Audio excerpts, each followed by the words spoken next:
When you think about the worst serial killers in history, names like Ted Bundy, Jeffrey Dahmer, and John Wayne Gacy immediately come to mind. But what about the monsters who operated in the shadows, whose crimes were just as brutal, just as calculated, yet somehow slipped past the headlines? Today, we're diving into the disturbing world of five serial killers whose names you've probably never heard, but whose crimes will haunt you long after this video ends. These aren't the glamorized killers of Hollywood movies or true crime documentaries.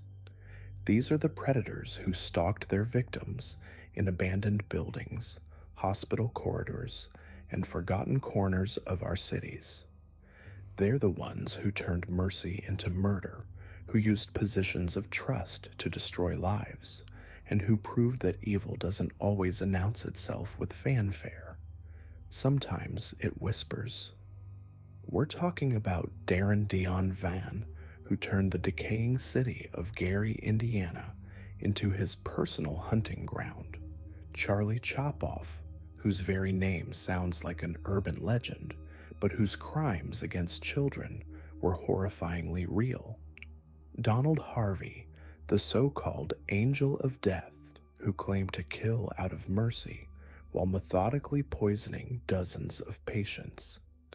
The Rainbow Maniac, who terrorized Brazil's gay community with surgical precision. And Joseph James D'Angelo, who spent decades hiding behind a badge while committing some of the most heinous crimes in American history. What makes these killers particularly chilling isn't just their body counts or their methods. It's how they operated right under our noses, how they exploited society's blind spots, and how they turned everyday situations into nightmares. They remind us that monsters don't always look like monsters. Sometimes they look like hospital workers, police officers, or just another face in the crowd. But here's what's truly disturbing about these cases. Each one reveals something broken in our systems, something that allowed these predators to continue killing for years, sometimes decades, before anyone noticed the pattern. They expose the uncomfortable truth that some victims matter less than others in the eyes of law enforcement and society. They show us how easy it is for evil to flourish when we're not paying attention. The first name on our list might not be familiar to you, but his crimes shocked investigators and revealed a pattern of violence that had been festering for decades. His story begins in the industrial wasteland of Gary, Indiana, a city where abandoned houses outnumber occupied ones, where poverty and desperation create the perfect hunting ground for a predator. Darren Dion Van was born on March 21st, 1971 in Indiana, but his path to becoming one of America's most prolific serial killers wasn't immediately obvious. Like many killers, his early life was marked by instability and violence, but nothing that would have predicted the horror he would unleash decades later. He served briefly in the Marines, receiving an other than honorable discharge in 1993, and drifted through various jobs and relationships, leaving a trail of domestic violence and sexual assault in his wake. But it wasn't until 2014 that the true extent of Van's crimes came to light, and it happened almost by accident. On October 18, 2014, police responded to a call at a Motel 6 in Hammond, Indiana. Inside room 244, they found the body of 19-year-old Africa Hardy, a young woman involved in prostitution who had been strangled to death. The room showed signs of a struggle, and Hardy had distinctive red marks around her neck, indicating she had been manually strangled. So what happened next would crack open one of the most disturbing serial killer cases in recent memory. Hardy's partner in the escort business had grown worried when she couldn't reach Africa and had gone to check on her at the motel. When she found Hardy's body, she immediately called 911, but she also provided police with something invaluable: the phone number of the man Hardy had gone to meet. Calm. The investigation moved quickly. Within hours, police had traced the number to Darren Dion Van, a 43-year-old registered sex offender with a violent past. When they brought him in for questioning, Van seemed almost relieved to be caught.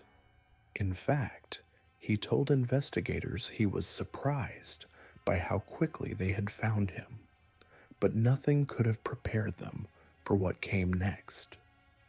During his interrogation, Vaughn didn't just confess to killing Africa Hardy. He confessed to 6 additional murders, all women, all strangled, all dumped in abandoned houses throughout Gary, Indiana. And then he did something that sent chills down the spines of seasoned detectives. He offered to show them where the bodies were. Over the next several days, Van led police on a macabre tour of Gary's abandoned properties. The first house they entered was on the 400 block of East 43rd Avenue. Inside, in an upstairs bedroom, they found the remains of an unidentified woman. The house reeked of death and decay, and the body had been there for months. But this was just the beginning. At another location, on Massachusetts Street, they discovered the mummified remains of Tracy Martin, who had been missing since June 2014. Martin's body was found in a closet, and horrifyingly, she was still wearing the necklace that had been used to strangle her. The irony was devastating. Police had actually searched the same house for Martin just 48 hours earlier, but had somehow missed the closet where her body lay decomposing. One by one, Van led them to more locations. Anith Jones, 35, found in an abandoned house on East 19th Place. Tara Bate, 28, discovered in another vacant property. Christine Williams, 36, Sonia Billingsley, 53, and Tanya Gatlin, 27, all found in similar conditions, all strangled, all left to rot in the skeletal remains of what had once been family homes. The pattern was chillingly consistent. Van would meet these women through escort websites, arrange to meet them for sex, and then strangle them, sometimes with his bare hands, other times with electrical cords, or, as in Tracy Martin's case, with their own jewelry. He would then transport their bodies to abandoned houses in Gary, properties that had been foreclosed during the housing crisis and left to decay. Some of these houses were used as flop houses by drug addicts and the homeless, places where the stench of death could go unnoticed for months. What made Van's crimes particularly disturbing was their calculated nature. This wasn't a killer who acted in a frenzy of violence. He came prepared. He scouted locations. He chose victims who were vulnerable, women involved in prostitution who might not be immediately reported missing. He exploited the fact that Gary, Indiana, was a city in decline where abandoned properties numbered in the thousands and police resources were stretched thin. But Van's story reveals something even more troubling about our society's blind spots. All of his victims were black women involved in sex work, a demographic that often doesn't receive the same attention from law enforcement or media when they go missing. This isn't unique to Gary or to Van's case. It's a pattern that repeats itself across the country, where missing persons cases involving women of color, particularly those involved in prostitution or struggling with addiction, are often given lower priority. The investigation also revealed missed opportunities that could have saved lives. In 2010, a reporter named Thomas Hargrove had used an algorithm to analyze crime data in Gary and identified a pattern suggesting a serial killer was at work. He repeatedly urged local authorities to investigate 15 suspicious deaths between 1980 and 2008. The local police dismissed his concerns, insisting there was no evidence of a serial killer operating in their city. A deputy coroner who shared Hargrove's suspicions was similarly rebuffed. Had authorities taken these warnings seriously? Had they looked more closely at the pattern of missing women in Gary, Van's later victims might still be alive today. But the institutional indifference to the disappearances of marginalized women allowed Van to continue killing with impunity. Even in custody, Van displayed the cold, calculating nature that had allowed him to kill for so long. During his court appearances, he was defiant and uncooperative. When a judge tried to have him sworn in for his arraignment, Van simply refused to speak, staring silently ahead as if the proceedings were beneath his notice. His public defender had to nudge him repeatedly, but Van remained stone-faced.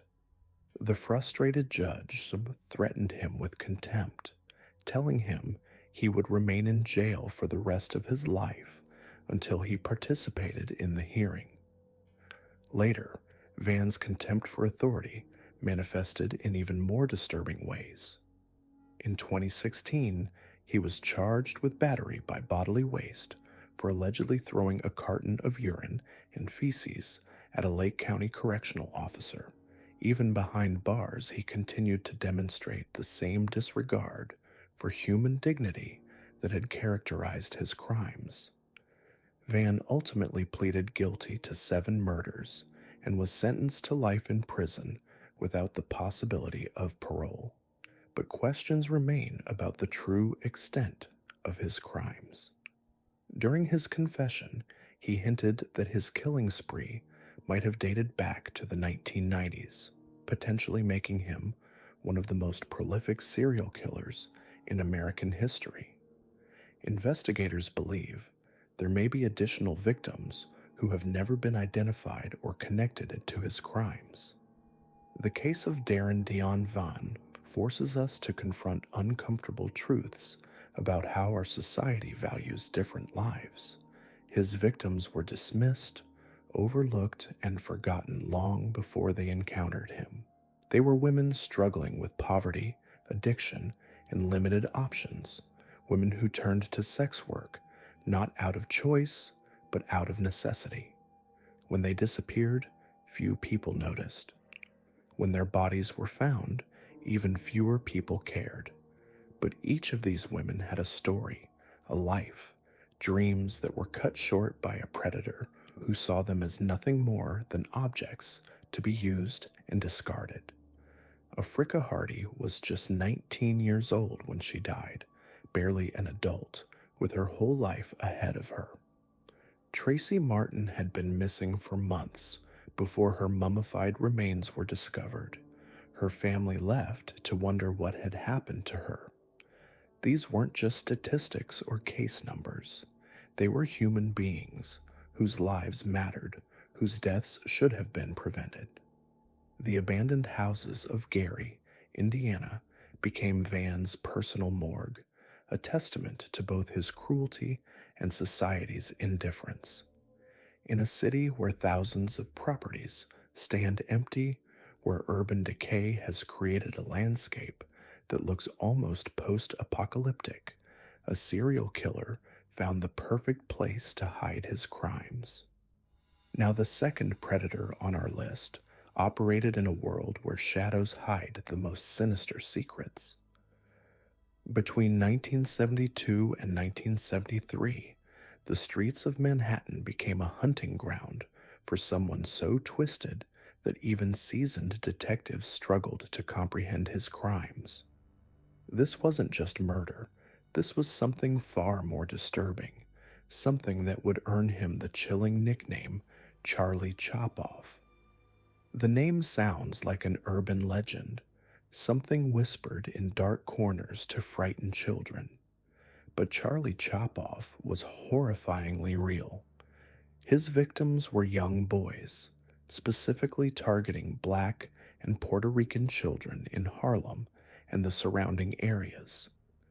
What made his crimes so particularly disturbing wasn't just that he killed these innocent children, it was what he did to them afterward. He would brutally stab them multiple times, then mutilate their genitals. Sometimes he would sever the penis entirely and take it with him as a macabre trophy. The first victim was 8-year-old Douglas Owens. It was a rainy day in March 1972 when Douglas was running errands for his family. He was just a child, trusting and innocent, with his whole life ahead of him. But that day he encountered pure evil. Douglas was found stabbed 38 times. His penis had been cut but not completely severed from his body. The brutality was shocking, even for hardened New York City detectives who had seen their share of violence. 6 weeks later, another boy was attacked. This time, the victim survived, but barely. The 9-year-old boy was stabbed repeatedly, and his penis was completely removed and taken away by the attacker. The child lived, but he was forever traumatized by an experience no human being should ever endure. His survival would later prove crucial to the investigation, as he became the only witness who could describe the monster who had attacked him.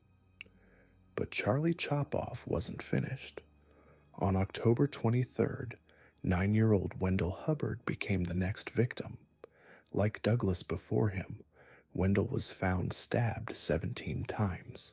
His penis had been sliced off and carried away. The pattern was becoming clear and terrifying. Someone was specifically targeting young boys, and the attacks were becoming more frequent and more brutal. 5 months later, another 9-year-old boy suffered the same horrific fate.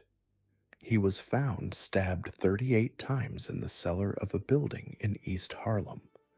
The killer was escalating, becoming bolder, more confident in his ability to hunt and kill without being caught. The community was in a state of panic. Parents were afraid to let their children out of their sight. The police were under immense pressure to catch this monster before he struck again. In March 1973, 9-year-old Luis Ortiz disappeared on his way to the corner store. It was a simple errand, the kind that children in urban neighborhoods make every day.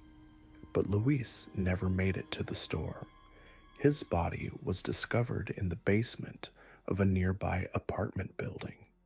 Like the other victims, Luis had suffered 38 stab wounds, and his genitals had been severed and taken by the killer. The investigation was hampered by the nature of the crimes and the community in which they occurred.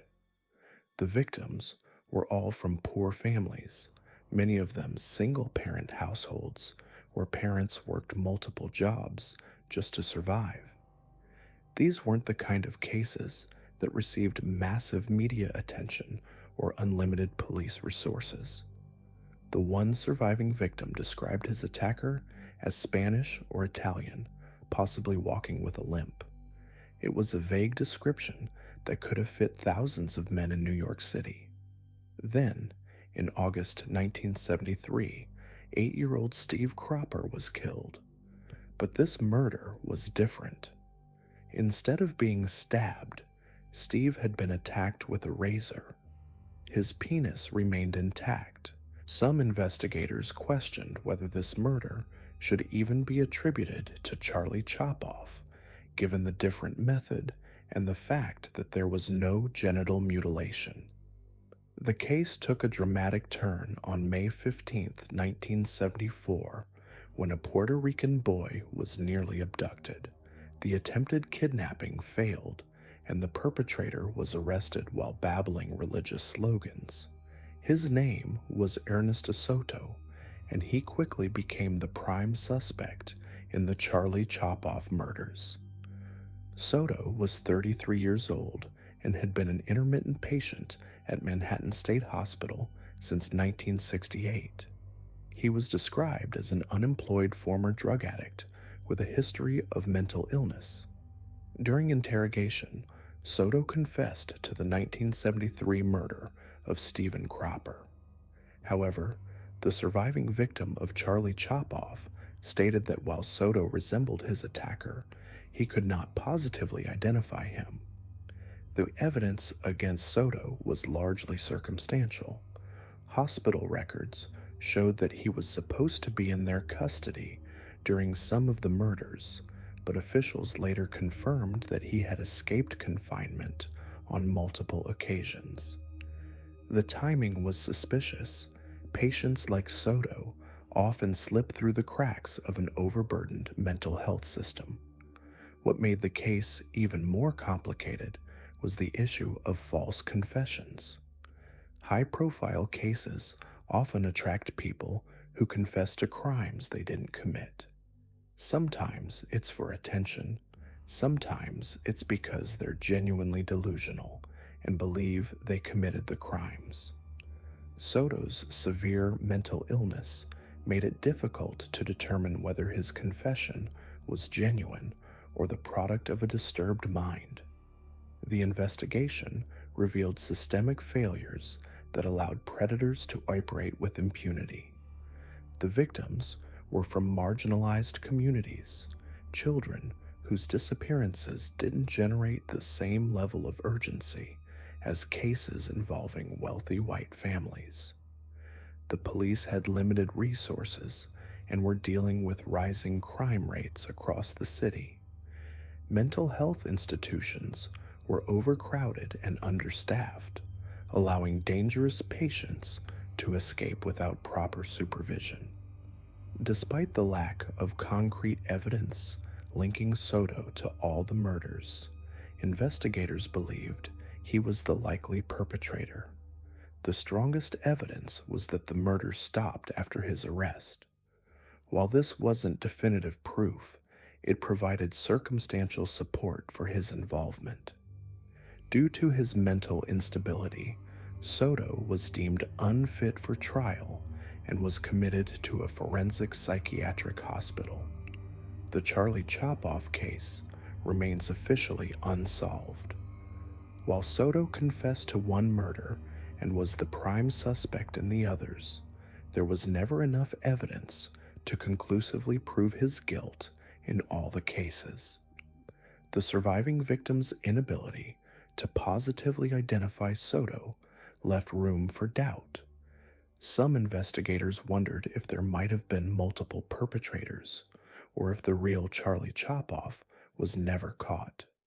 The case highlighted the vulnerability of children in urban environments, particularly those from poor and minority communities.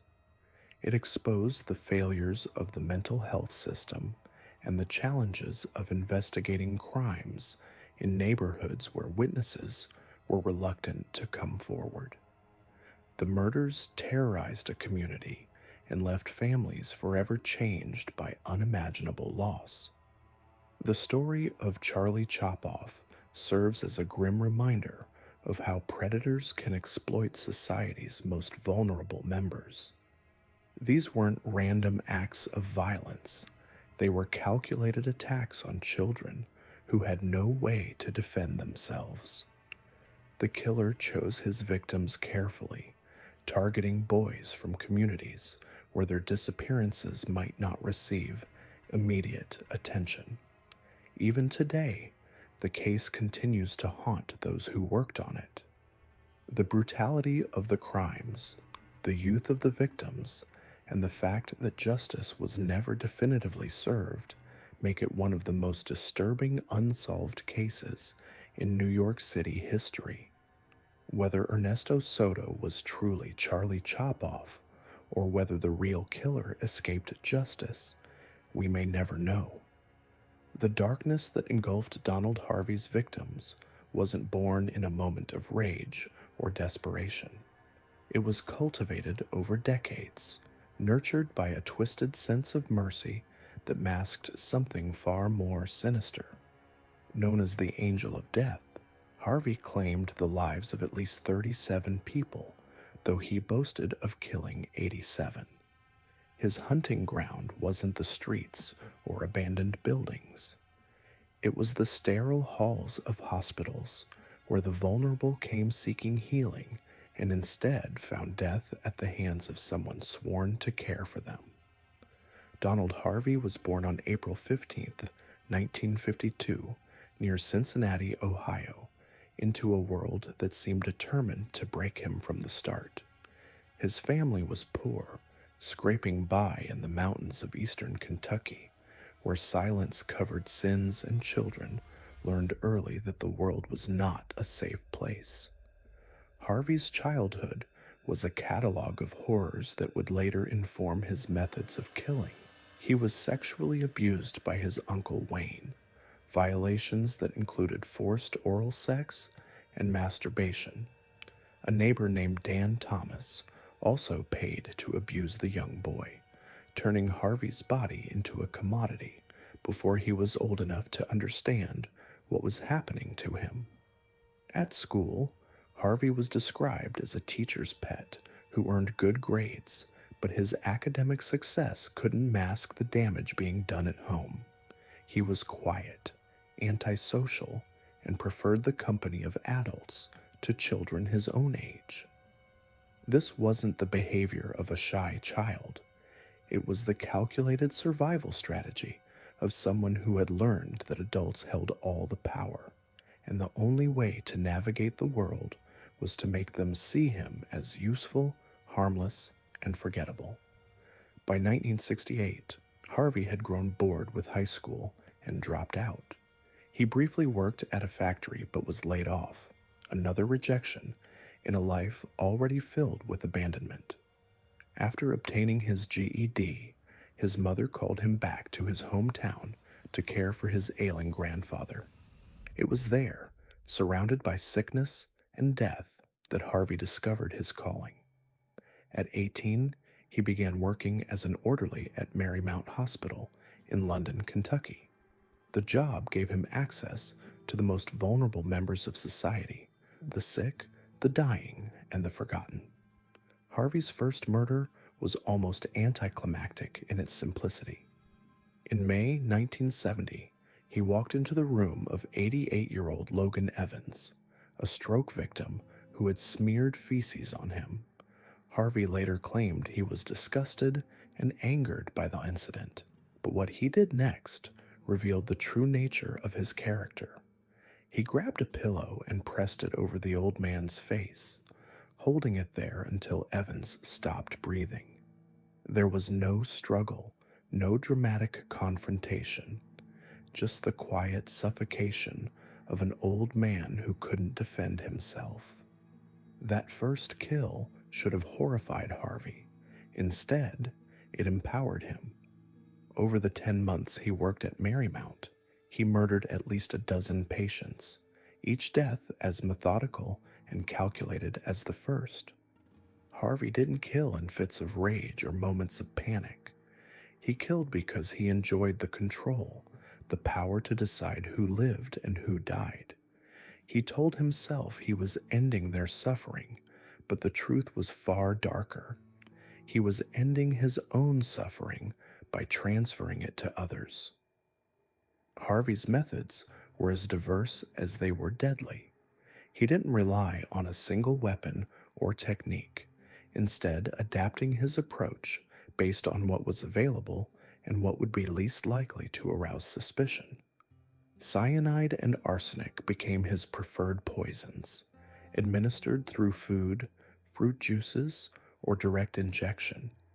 He would mix these chemicals into pies and meals, watching as his victims consumed their own deaths. When poisons weren't available, he used whatever was at hand: morphine overdoses, insulin injections, suffocation with pillows, or simply turning off ventilators and letting patients die slowly. In some cases, Harvey's cruelty reached even more disturbing depths. He would insert coat hangers into catheters, causing internal punctures that led to fatal infections.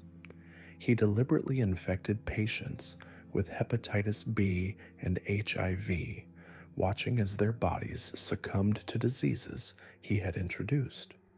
These weren't mercy killings. They were acts of sadistic control by someone who had found the perfect environment to indulge his darkest impulses. The hospitals where Harvey worked became his personal hunting grounds, and the system's indifference to patient deaths provided him with perfect cover. In the 1970s and 1980s, hospitals were less likely to investigate unexpected deaths, especially among elderly or terminally ill patients. Harvey exploited this blind spot ruthlessly, knowing that most of his victims' deaths would be attributed to natural causes or complications from their existing conditions. Harvey's psychological profile revealed a man who had convinced himself that murder was an act of compassion. He maintained throughout his trials and imprisonment that he killed out of empathy for suffering patients, but his own words betrayed the lie at the heart of this claim. He admitted that many of the killings were committed due to anger at the victims, not compassion for their pain. He killed patients who were rude to him, who made demands he found unreasonable, or who simply annoyed him on a particular day. During psychiatric evaluations, Harvey was found to be sane and competent, but with an unusual psychological makeup. He built up tension in his body that could only be released through killing. The act of murder had become his primary coping mechanism, his way of dealing with stress and asserting control over a world that had once controlled and abused him. He appointed himself judge, prosecutor, and jury, deciding which patients deserved to live and which deserved to die, based on criteria that existed only in his twisted mind. The investigation that would finally expose Harvey began with a single suspicious death in March 1987. John Powell had been on life support for several months following a motorcycle accident when he died suddenly and unexpectedly. An autopsy revealed large amounts of cyanide in his system, a finding that couldn't be explained by any legitimate medical treatment. When investigators began looking into who had access to Powell, Harvey's name quickly emerged. Harvey had already drawn suspicion at the Cincinnati VA hospital, where he had been forced to resign after being caught stealing body parts for what he claimed were occult rituals.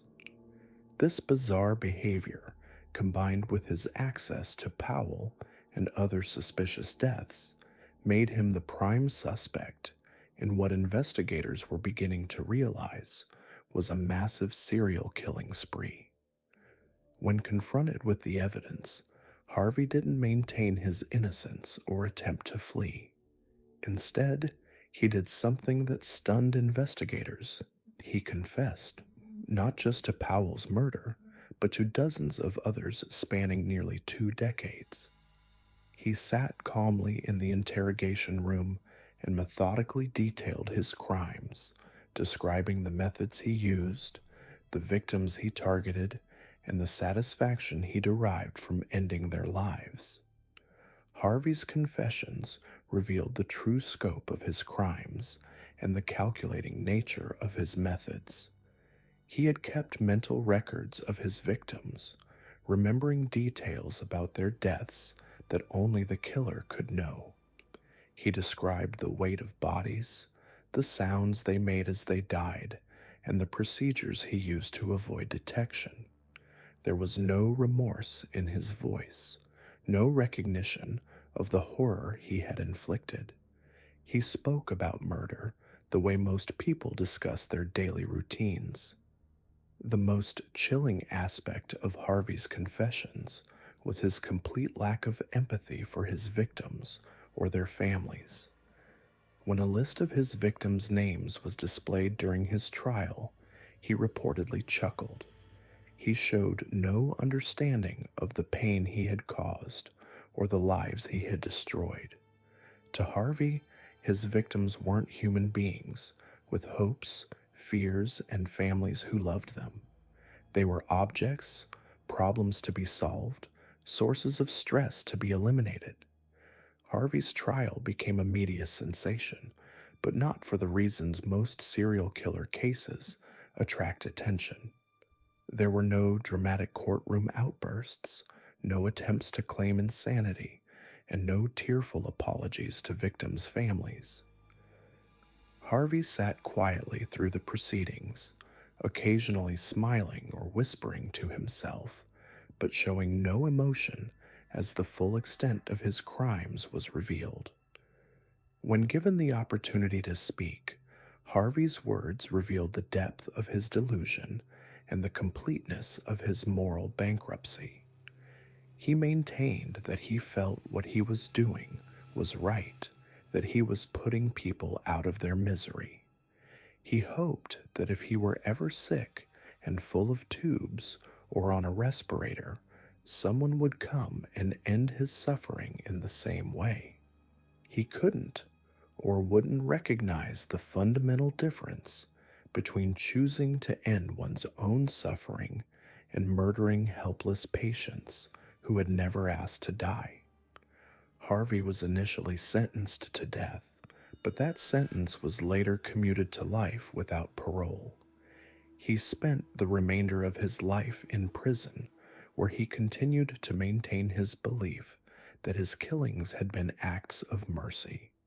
He granted few interviews and showed no interest in helping investigators understand his motivations or identify additional victims. The true number of Harvey's victims will never be known. His confirmed kills spanned multiple hospitals in nearly 2 decades, but investigators believe there were many more deaths that were never connected to him. Harvey claimed to have killed 87 people, but even that number may be conservative. He worked in hospitals during a time when patient deaths were less thoroughly investigated, and his methods were specifically chosen to avoid detection. Harvey died in prison in 2017 at the age of 65, taking with him the secrets of crimes that may never be solved. His death marked the end of one of the most prolific serial killing sprees in American history, but it also highlighted the systemic failures that allowed him to operate undetected for so long. He exploited the trust placed in healthcare workers, the vulnerability of hospital patients, and the inadequate oversight of medical facilities to commit crimes that should have been impossible.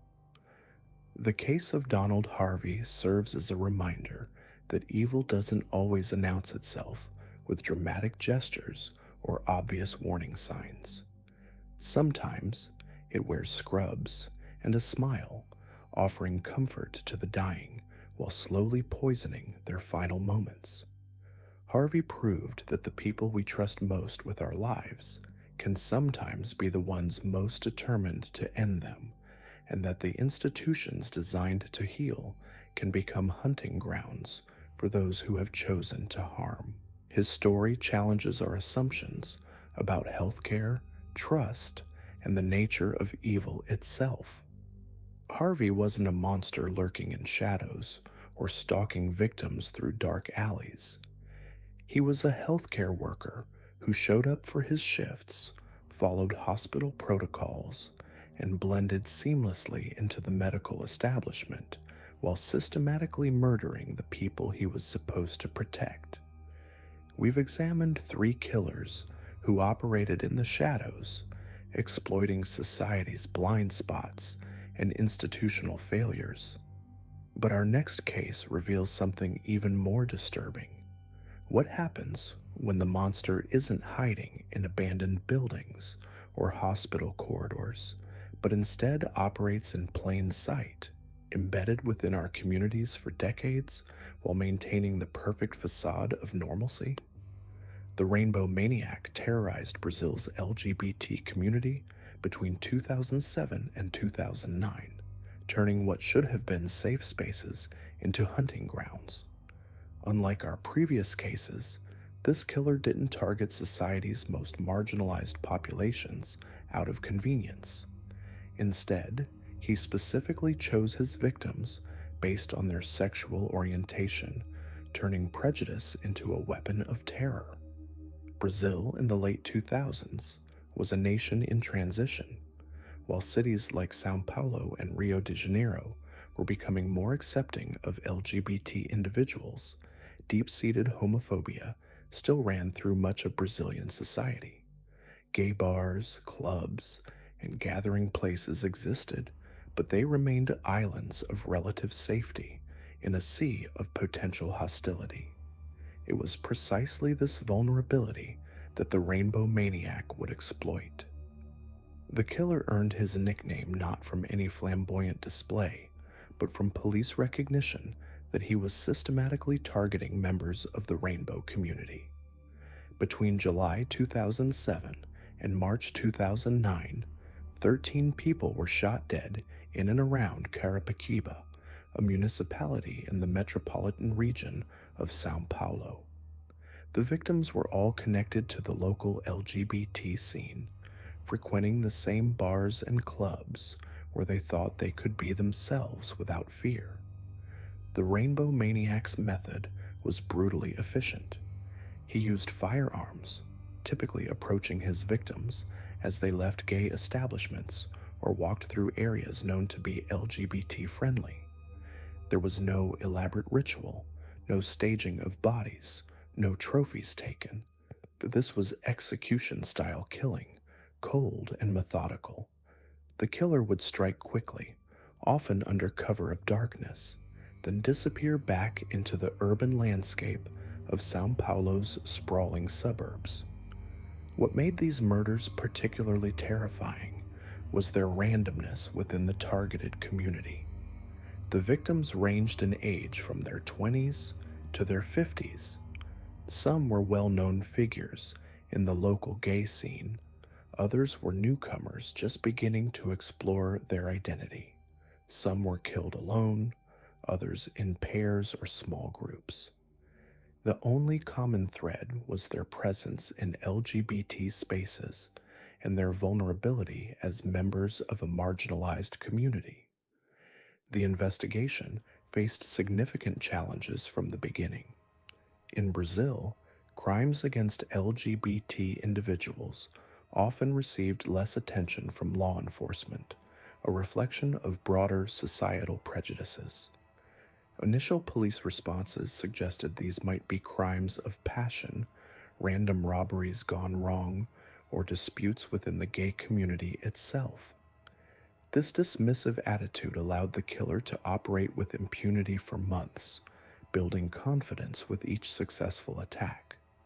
As the body count rose, patterns began to emerge that even reluctant investigators couldn't ignore. The geographic clustering of the murders, the similar methods used, and the consistent targeting of LGBT individuals painted a clear picture of a serial killer at work. But by the time police acknowledged they were dealing with a coordinated campaign of terror, the Rainbow Maniac had already claimed multiple lives and traumatized an entire community. The killer's timing was particularly calculated. He often struck on weekends when the gay nightlife was most active, but chose moments when his victims were isolated and vulnerable. A couple leaving a club late at night, a man walking home alone from a bar, friends saying goodbye after an evening out. These were the moments the Rainbow Maniac chose to strike. He understood the rhythms of the community he was terrorizing and used that knowledge to maximize his effectiveness. The psychological impact on Sao Paulo's LGBT community was devastating. Gay bars and clubs Once sanctuaries where people could express their true selves became places of fear and suspicion. Many LGBT individuals stopped going out entirely, retreating back into the closet for their own safety. Others moved in groups, never venturing out alone, their social lives constrained by the constant threat of violence. The breakthrough in the case came through a combination of witness testimony and ballistics evidence. Several shootings had occurred in areas with security cameras, and while the killer was careful to avoid direct identification, investigators were able to piece together movement patterns and potential escape routes. More crucially, forensic analysis revealed that the same weapon had been used in multiple attacks, definitively linking the murders and confirming the existence of a single perpetrator. In January 2011, police arrested Jairo Francisco Franco, a 37-year-old security guard with a history of expressing anti-gay sentiments. Franco had worked at various locations throughout Sao Paulo, giving him intimate knowledge of the city's layout and the ability to move freely without suspicion. His job as a security guard also provided him with weapons training and access to firearms, explaining the precision of his attacks. During interrogation, Franco initially denied involvement in the murders. However, faced with ballistics evidence linking him to the weapon used in the attacks, he eventually confessed to the killings. What emerged was a picture of a man driven by deep-seated homophobia, who viewed LGBT individuals as deviants who needed to be eliminated. Franco claimed he was cleaning up the community, ridding society of what he saw as moral corruption. Franco's background revealed a man who had struggled with his own identity and place in society. Divorced, with a history of failed relationships and job instability, he had found in homophobia a way to channel his personal frustrations and failures. By targeting LGBT individuals, he could position himself as morally superior while exercising the ultimate form of control over those he viewed as beneath him. The case highlighted the particular vulnerability of LGBT communities to hate-motivated violence. Unlike other marginalized groups who might have family or community support systems, many LGBT individuals live in isolation, cut off from traditional support networks due to rejection or fear of discovery. This isolation makes them easier targets for predators who understand that their disappearances or deaths might not be immediately noticed or thoroughly investigated. Franco's ability to operate undetected for so long also revealed the deadly consequences of societal prejudice. Because his victims were gay men, because they frequented establishments that many in society viewed with suspicion or disapproval, their deaths were initially dismissed or explained away. The killer benefited from the same homophobia that motivated his crimes, as it created an environment where violence against LGBT individuals was minimized or ignored. The Rainbow Maniac case forced Brazilian society to confront uncomfortable truths about the treatment of its LGBT citizens. The murders sparked protests and calls for better protection of sexual minorities, leading to increased police training on hate crimes and improved coordination between law enforcement and LGBT advocacy groups. However, progress remained slow, and violence against LGBT individuals in Brazil continues to be a significant problem. Franco was eventually convicted of 13 murders and sentenced to life in prison. His capture brought relief to Sao Paulo's LGBT community, but the scars from his reign of terror remain. The Rainbow Maniac had succeeded in creating an atmosphere of fear that persisted long after his arrest, a reminder of how a single individual's hatred can terrorize an entire community. What makes the Rainbow Maniac case particularly chilling is how it demonstrates the intersection of personal pathology and societal prejudice. Franco didn't operate in a vacuum. His homophobia was nurtured and reinforced by broader cultural attitudes that dehumanized LGBT individuals. He was able to kill with impunity, not just because of his careful planning, but because his victims belonged to a community that society was willing to abandon. The case also reveals how hate crimes differ from other forms of serial killing. While killers like Harvey claimed to act out of mercy, and Van seemed driven by opportunistic violence, Franco was motivated by ideological hatred. His victims were chosen not for their vulnerability or accessibility, but for who they were at their core. This makes hate-motivated serial killing particularly terrorizing for targeted communities, as it attacks not just individuals, but entire ways of being. Today, Franco remains in prison, largely forgotten by mainstream media, but remembered with pain and anger by Brazil's LGBT community. His case serves as a stark reminder that the monsters we fear aren't always strangers lurking in dark alleys. Sometimes they're security guards, hospital workers, or trusted members of the community who hide their hatred behind facades of respectability and normalcy. The Rainbow Maniac's legacy is one of fear and division, but also of resilience. The LGBT community he sought to terrorize ultimately grew stronger in response to his attacks, organizing for better protection and refusing to be driven back into the shadows. The investigation that ultimately led to Harvey's capture began with a single suspicious death that would unravel decades of hidden horrors. After keeping his crimes hidden for 17 years, Harvey made a critical mistake in March 1987. John Powell, a young man who had been on life support for several months following a devastating motorcycle accident, died suddenly and unexpectedly. Powell had been showing signs of recovery, making his abrupt death suspicious enough to warrant an autopsy. What investigators found in Powell's system sent shockwaves through the medical community.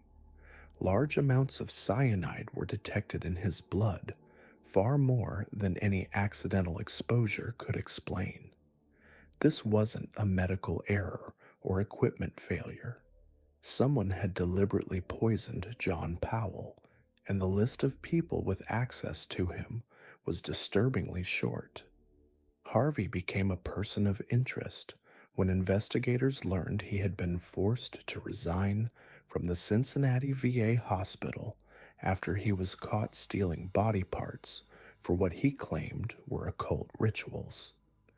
This bizarre behavior, combined with his access to Powell and other patients, made him the prime suspect. When detectives began digging deeper into Harvey's background, they uncovered a pattern of suspicious deaths that stretched back nearly 2 decades. The investigation revealed the staggering scope of Harvey's crimes. Hospital records showed that an unusually high number of patients had died during Harvey's shifts, often from unexpected complications or sudden cardiac events. What made these deaths particularly suspicious was their timing and Harvey's presence at each scene. He had worked at multiple hospitals across Ohio and Kentucky, and everywhere he went, the death rate among patients inexplicably increased. Harvey's methods were as diverse as they were deadly. He didn't stick to one particular approach, instead adapting his killing methods based on opportunity and available resources. Cyanide and arsenic were his preferred poisons, substances he would slip into patients' food, drinks, or inject directly into their IV lines. He also used insulin overdoses to trigger fatal hypoglycemic episodes, suffocated patients with pillows when they were alone, and even turned off ventilators or oxygen tanks. In some cases, Harvey's methods were particularly twisted. He would insert coat hangers into patients' catheters, causing internal punctures that led to fatal infections. He administered fluids contaminated with hepatitis B and HIV, though these attempts were less successful at causing immediate death. The variety of his methods made it difficult for investigators to initially connect the deaths, as each appeared to result from different causes. What made Harvey's case even more disturbing was his psychological profile. During extensive psychiatric evaluations, he presented a complex mixture of claimed compassion and obvious malice. Harvey insisted that many of his killings were acts of mercy designed to end the suffering of terminally ill patients. He portrayed himself as an angel of death, relieving pain and providing peaceful endings for those who were suffering. However, Harvey also admitted that many of his murders were committed out of anger, frustration, or simple convenience. If a patient was difficult to deal with, complained too much, or simply annoyed him, Harvey would decide they needed to die. He showed no consistent pattern in victim selection beyond opportunity and access. His victims ranged from middle-aged to elderly, included both men and women of various races and backgrounds, and represented every level of illness from terminal to recovering. The scope of Harvey's confessions was staggering. Initially, he admitted to 37 murders, but as interrogations continued, that number grew. Harvey eventually claimed to have killed 87 people, though investigators could only confirm 37 deaths directly linked to his actions. The true number may never be known, as Harvey worked in multiple facilities over nearly 2 decades, and many of his potential victims were cremated or buried before suspicions arose. Harvey's behavior during his trials and imprisonment revealed his complex personality. He showed no remorse for his actions, often chuckling when lists of his victims' names were read aloud in court. He maintained his belief that he had been performing merciful acts, telling reporters that he hoped someone would do the same for him if he ever became terminally ill and suffering. The Harvey case exposed serious flaws in hospital oversight and patient protection systems. For nearly 2 decades, this man had unlimited access to vulnerable patients, deadly substances, and medical equipment, with virtually no supervision or accountability. His ability to move between hospitals and continue killing highlighted the lack of communication between medical facilities and the absence of comprehensive background checks. The investigation also revealed how Harvey had manipulated the trust inherent in the healthcare system. Patients and families trusted him because he wore scrubs and worked in hospitals. Colleagues trusted him because he was reliable, showed up for difficult shifts, and never caused workplace drama. This institutional trust provided perfect cover for his crimes. Perhaps most chilling was Harvey's own explanation of his escalating behavior. He told investigators that after getting away with his first 15 murders, he began to believe killing was his right. He appointed himself judge, prosecutor, and jury, deciding who lived and who died based on his own twisted criteria. The power he wielded over life and death became addictive, and each successful murder emboldened him to kill again. Harvey's case also highlighted the vulnerability of hospital patients, particularly those who were elderly, sick, or unable to advocate for themselves. Many of his victims were exactly the people who should have been safest in medical facilities, yet they became targets for a predator who exploited their helplessness. The psychological impact on families was devastating. Many relatives who had trusted Harvey with their loved one's care discovered that their family members hadn't died from natural causes or medical complications, but had been murdered by the very person they had trusted to provide healing. The betrayal was profound and lasting. Donald Harvey died in prison on March 30th, 2017, at the age of 64. He was found beaten to death in his cell, the victim of what appeared to be an attack by other inmates. Even in death, Harvey's case continued to raise questions about justice, mercy, and the nature of evil.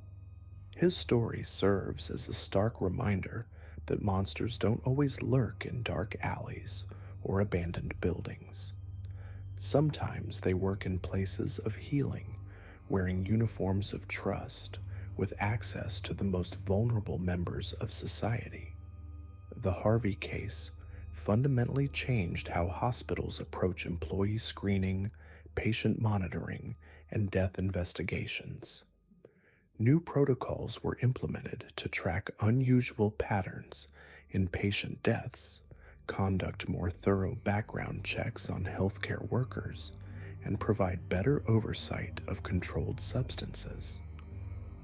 However, the case also demonstrated how difficult it can be to detect healthcare serial killers, particularly those who are patient, methodical, and skilled at exploiting the trust inherent in medical settings.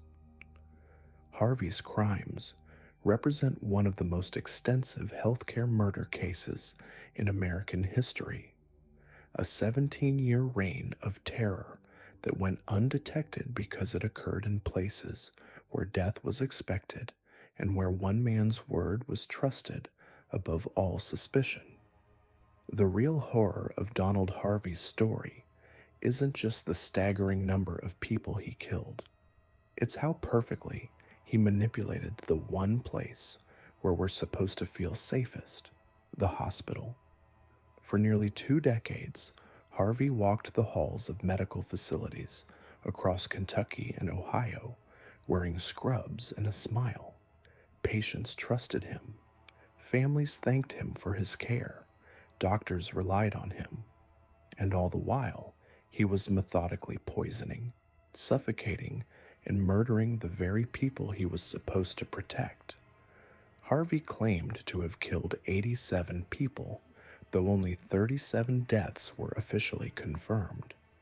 That makes him one of the most prolific serial killers in American history. But what's truly chilling is how he did it, and why it took so long for anyone to notice.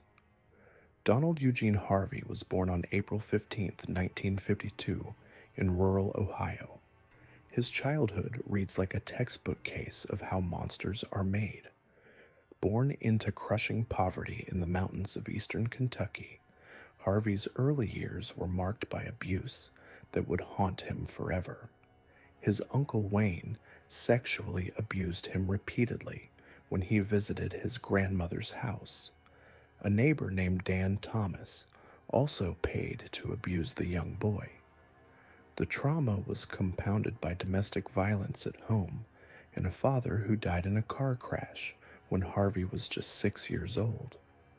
At school, Harvey was described as intelligent and well-liked by teachers, but he was painfully isolated from other children. He preferred spending time with adults rather than playing with kids his own age.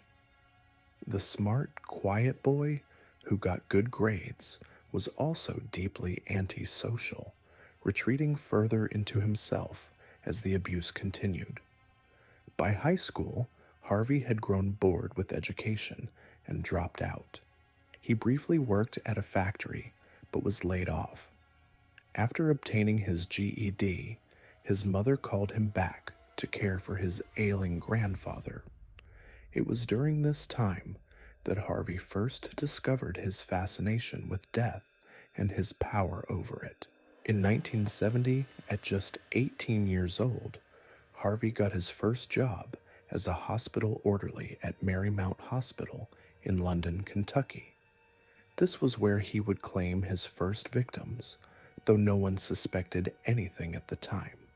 The hospital was the perfect hunting ground. Patients were vulnerable, deaths were expected, and Harvey had access to both victims and methods of killing.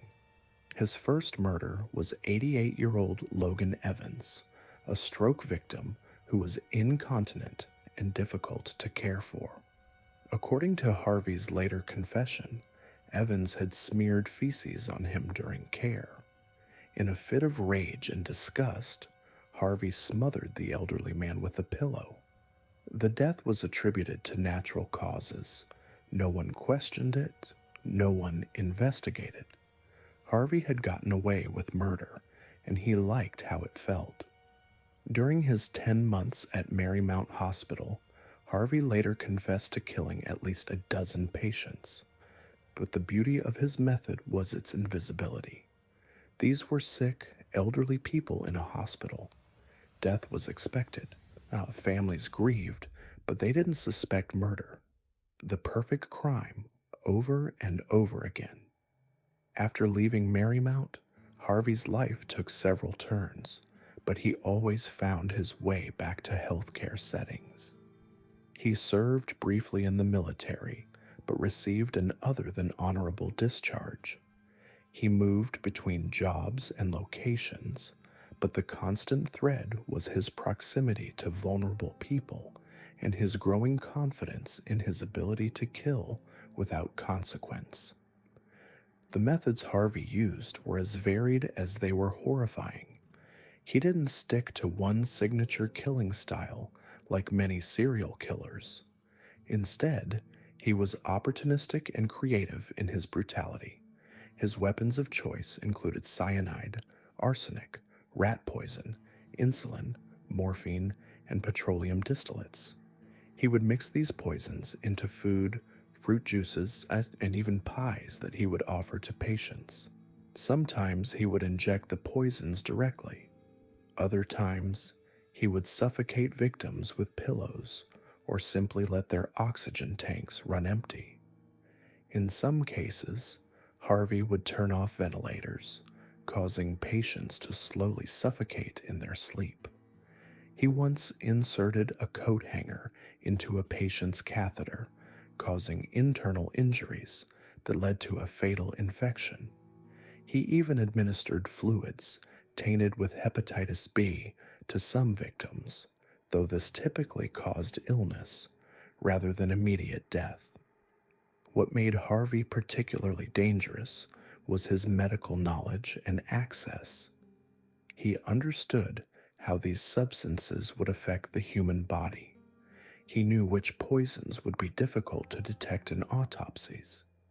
He had keys to medicine cabinets and storage areas. He could move freely through hospitals without suspicion.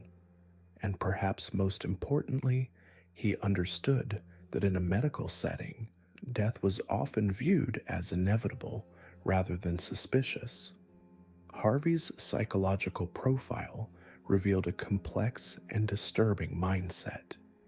He claimed that many of his killings were acts of mercy, that he was putting terminally ill patients out of their misery. But he also admitted that many murders were committed out of anger at the victims. Some patients annoyed him. Others were too demanding. Some simply looked at him the wrong way. During psychiatric evaluations, Harvey showed no remorse for his actions. In fact, he often chuckled when lists of his victims' names were read aloud in court. He maintained that he felt what he was doing was right, that he was ending suffering, but his own words betrayed a much darker motivation. In a 1991 interview, he said, "After I didn't get caught for the first 15, I thought it was my right." This reveals the true Harvey, not a mercy killer, but a man who enjoyed the ultimate power over life and death. He got a thrill from deciding who lived and died. He felt godlike in his ability to end lives with impunity. The mercy-killing narrative was just a convenient justification for his bloodlust. Harvey's victims ranged from middle-aged to elderly, spanning various races, ethnicities, and backgrounds. The only common thread was that they were all patients under his care, vulnerable and dependent on him for their well-being. They trusted him with their lives, and he betrayed that trust in the most final way possible. For 17 years, Harvey managed to keep his crimes hidden. He moved between hospitals in Kentucky and Ohio, always maintaining his facade as a caring, dedicated healthcare worker. Colleagues described him as helpful and hardworking. Patients' families often thanked him for his compassionate care. No one suspected that the quiet orderly was systematically murdering the people he was supposed to protect. The beginning of the end came in March 1987, when Harvey made a critical mistake. John Powell, a young man who had been on life support for several months following a motorcycle accident, died suddenly and unexpectedly. Powell had been stable, and his death seemed suspicious to some staff members. An autopsy was ordered, and the results were shocking. Powell's system contained massive amounts of cyanide. The discovery of cyanide in Powell's system launched an investigation that would finally expose Harvey's decades-long killing spree. Investigators learned that Harvey had been forced to resign from a Cincinnati VA hospital after being caught stealing body parts, allegedly for occult rituals. This bizarre detail added another layer of horror to an already disturbing case. As the investigation expanded, more suspicious deaths were examined. Patterns emerged. Harvey had been present for an unusually high number of patient deaths across multiple facilities. The sheer statistical improbability of so many deaths occurring on his shifts could not be ignored.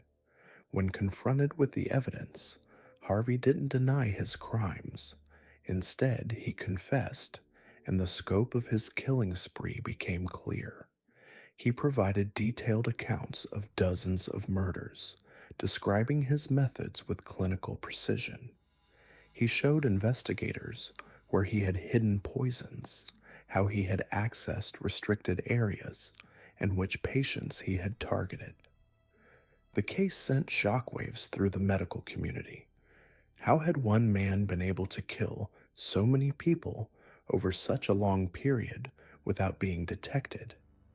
The answer revealed serious flaws in hospital oversight, patient monitoring, and background checking procedures. Harvey had exploited every weakness in the system designed to protect patients. During his trial, Harvey remained unrepentant.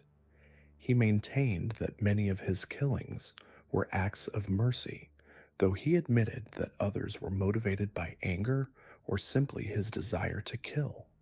When asked about his actions, he showed no emotion, no regret, no understanding of the profound harm he had caused to victims, families, and the medical profession itself. Harvey was ultimately convicted and sentenced to multiple life terms without the possibility of parole. He was sent to the Southern Ohio Correctional Facility, where he would spend the rest of his life behind bars. Even in prison, he remained a figure of fascination and horror, occasionally granting interviews where he would discuss his crimes with disturbing casualness. On March 30th, 2017, Donald Harvey died in his prison cell at the age of 64. He had been serving multiple life sentences for nearly 3 decades. His death marked the end of one of the most prolific and horrifying killing sprees in American history. But the questions his case raised about hospital security and patient safety continue to resonate today. The true number of Harvey's victims may never be known. While he was convicted for 37 murders, he claimed to have killed 87 people. Some investigators believe the actual number could be even higher. Many of his alleged victims were cremated before suspicions arose, making it impossible to test for poisons. Others died so long ago that records are incomplete or missing entirely. What makes Harvey's case particularly disturbing is how it exposed the vulnerability of patients in medical settings. Hospitals are places where we go when we're at our most vulnerable, trusting that the people caring for us have our best interests at heart. Harvey shattered that trust, revealing how easily someone in a position of medical authority could abuse their power. The case also highlighted the importance of proper oversight and monitoring in healthcare settings. Many of the hospitals where Harvey worked had inadequate procedures for tracking medication, monitoring patient deaths, and conducting background checks on employees. These systemic failures allowed Harvey to operate with impunity for nearly 2 decades. In the years following Harvey's conviction, hospitals across the country implemented new safety protocols, improved background checking procedures, and enhanced monitoring systems to prevent similar cases. But the damage to public trust in healthcare institutions was significant and long-lasting. Harvey's story serves as a chilling reminder that evil can hide behind the most trusted facades. He wasn't a shadowy figure lurking in dark alleys. He was a healthcare worker, someone society depends on to heal and protect. His crimes were made possible not just by his own twisted psychology, but by institutional failures that allowed him to operate unchecked for far too long. The families of Harvey's victims were left to grapple with an unimaginable betrayal. They had entrusted their loved ones to medical professionals, believing they would receive care and compassion. Instead, their family members were murdered by the very person they trusted to help them heal. The psychological trauma of this betrayal extended far beyond the immediate families to entire communities that had relied on the hospitals where Harvey worked.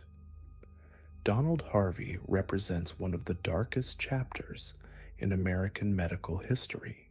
His case stands as a testament to the importance of vigilance, oversight, and the protection of our most vulnerable citizens.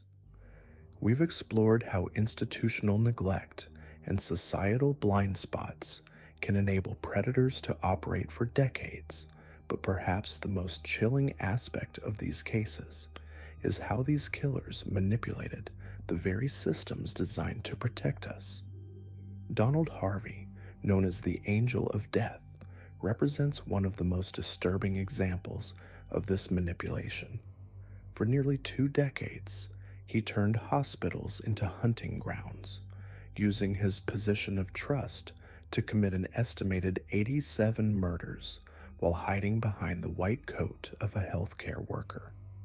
Harvey's story begins in the mountains of eastern Kentucky, where he was born on April 15, 1952, into a world of poverty and abuse. His childhood was marked by sexual violence at the hands of his uncle and a neighbor, trauma that later psychologists would point to as a catalyst for his later crimes. But Harvey's path to becoming one of America's most prolific serial killers began not in the shadows of criminal enterprise, but in the sterile halls of Marymount Hospital in London, Kentucky, where he started working as an orderly at just 18 years old. His first murder occurred in May 1970, just months into his hospital career. The victim was 88-year-old Logan Evans, a stroke patient who had smeared feces on Harvey during care. Harvey later confessed that he smothered Evans with a pillow, claiming it was an act of mercy. But this wasn't mercy. It was the beginning of a killing spree that would span 17 years and cross multiple states. During his 10 months at Marymount, Harvey killed at least a dozen patients, learning the terrifying lesson that in a hospital setting, death was expected and rarely questioned. What made Harvey so dangerous wasn't just his access to vulnerable victims, but his methodical approach to murder. Unlike other serial killers who developed specific rituals or signatures, Harvey was opportunistic and adaptable. He killed with whatever was available: cyanide mixed into food, arsenic slipped into juice, insulin overdoses, suffocation with pillows, or simply turning off ventilators. In one particularly cruel case, he strangled a victim with their own necklace. His weapons of choice became cyanide and arsenic, chemicals he could easily obtain and administer without detection. Harvey moved between hospitals throughout his career, each transition offering him new hunting grounds and fresh victims. He worked at facilities in Kentucky, Ohio, and beyond, always maintaining the facade of a caring healthcare worker. His colleagues described him as quiet, competent, and unremarkable, exactly the kind of person you'd trust with your life. This ordinariness was his greatest weapon.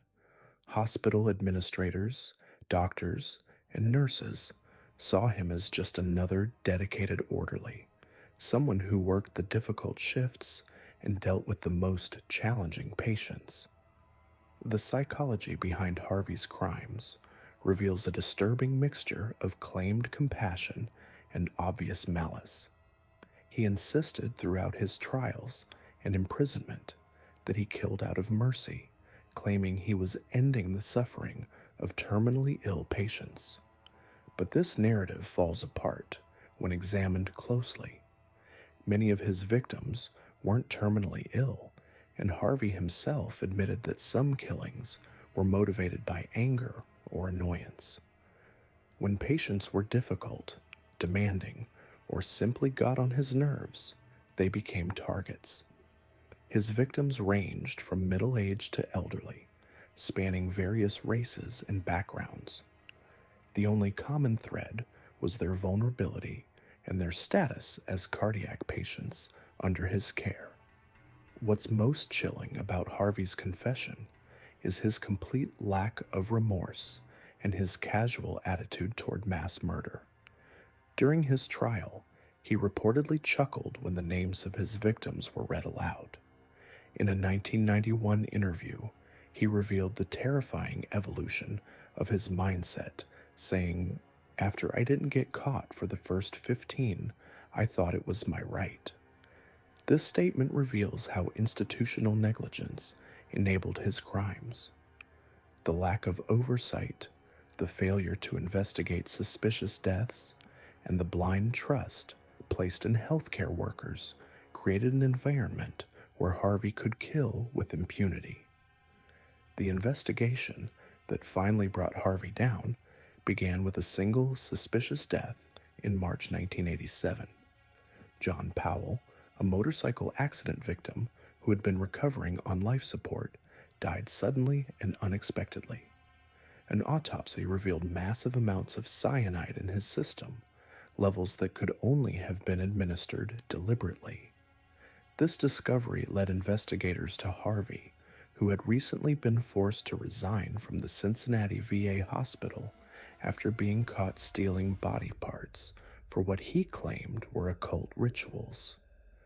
Under interrogation, Harvey didn't just confess, he opened the floodgates. He provided detailed accounts of 37 confirmed murders, though he claimed the actual number was closer to 70 or even 87.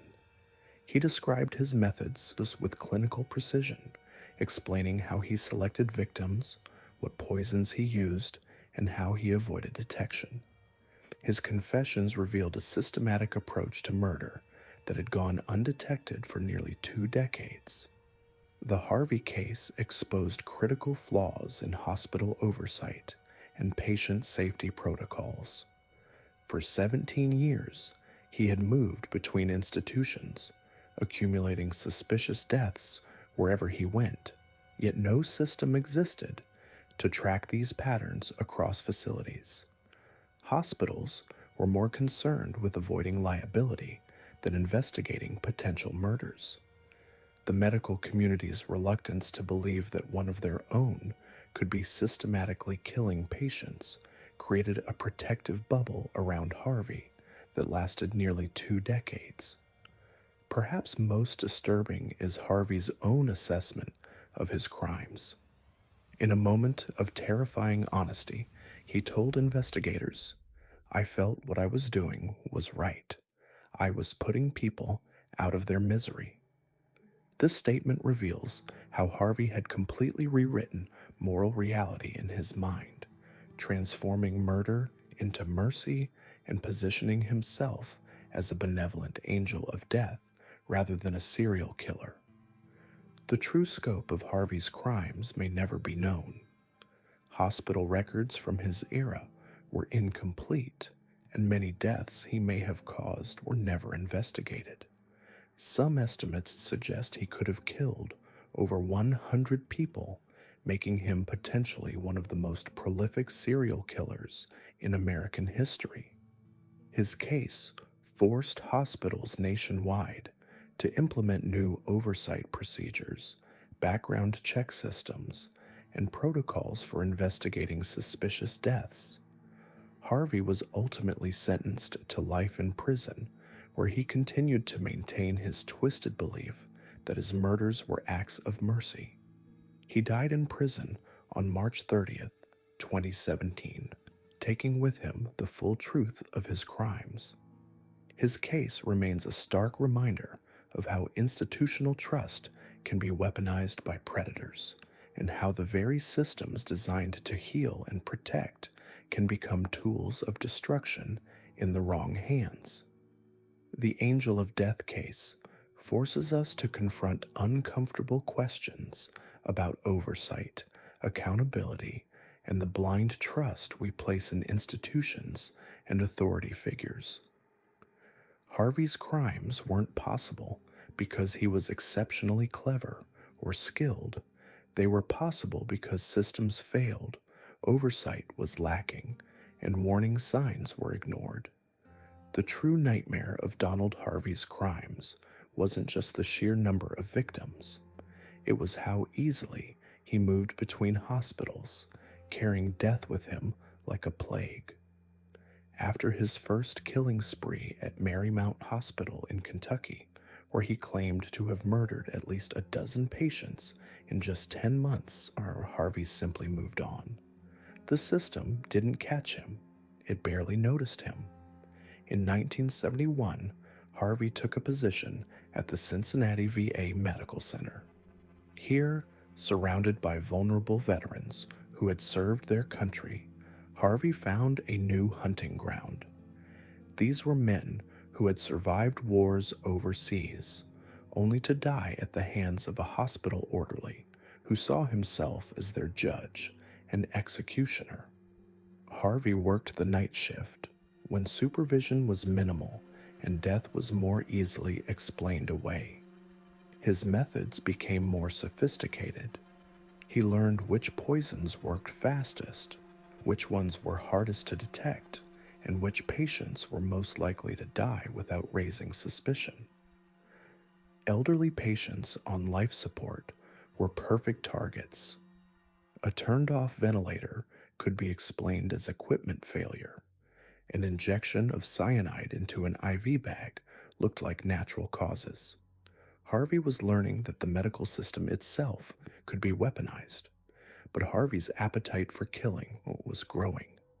In 1975, he moved to the Veterans Administration Hospital in Lexington, Kentucky. Then in 1985, he took what would become his final position at Drake Memorial Hospital in Cincinnati. By this time, Harvey had perfected his craft.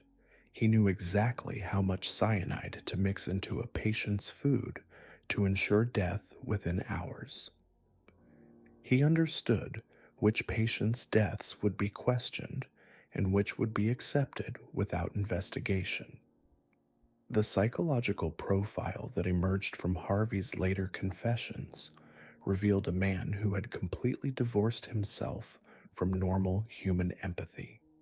He described his victims not as people, but as problems to be solved. A patient who complained too much became a candidate for his lethal intervention. Someone who reminded him of past trauma found themselves marked for death. Harvey had created his own twisted moral universe where he was the ultimate authority over life and death. What made Harvey particularly dangerous was his ability to blend compassion with murder. Nurses and doctors who worked with him described him as caring and dedicated. He would comfort families of dying patients, offering them coffee and kind words, sometimes within hours of having poisoned their loved one. This duality allowed him to operate undetected for nearly 2 decades. Harvey's downfall began with a single suspicious death in 1987. John Powell, a young man recovering from a motorcycle accident, had been making steady progress when he suddenly died. Powell's girlfriend, suspicious of the rapid decline and unexpected death, demanded an autopsy. The coroner found lethal levels of cyanide in Powell's system.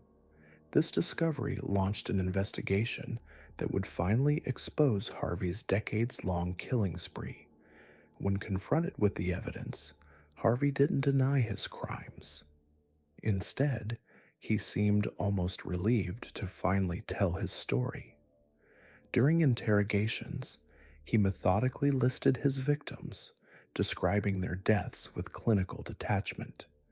He showed investigators where he had hidden poisons, how he had administered them, and which patients he had targeted. The scope of his crimes was staggering. Harvey's confession revealed the depth of his delusion. He genuinely believed he was performing acts of mercy, ending suffering for terminally ill patients. Yet his victim list included people who were recovering, patients with minor ailments, and individuals who had simply annoyed him. The mercy-killing narrative was a convenient fiction that allowed Harvey to justify his addiction to murder. The investigation uncovered systemic failures that had enabled Harvey's crimes. Hospitals rarely communicated with each other about suspicious employees. Background checks were minimal. Death rates weren't systematically monitored for anomalies. Harvey had exploited every weakness in a system designed to heal, turning places of hope into scenes of calculated murder. In 1987, Harvey pleaded guilty to 37 murders to avoid the death penalty. He was sentenced to multiple life terms without the possibility of parole. Even after his conviction, investigators believed the true number of his victims was much higher. Harvey himself claimed to have killed 87 people, making him one of the most prolific serial killers in American history. Harvey spent the rest of his life in prison, largely forgotten by the public, but not by the families of his victims. He died in 2017 at the age of 65, taking with him the full truth about his crimes. Some victims were never identified. Some families never learned that their loved one had been murdered rather than dying naturally. The case of Donald Harvey exposed a terrifying vulnerability in the American healthcare system. Here was a man with no medical training, no advanced education, who had managed to kill dozens of people simply because he had access and opportunity. His crimes forced hospitals nationwide to implement new safeguards, better monitoring systems, and more thorough background checks for healthcare workers.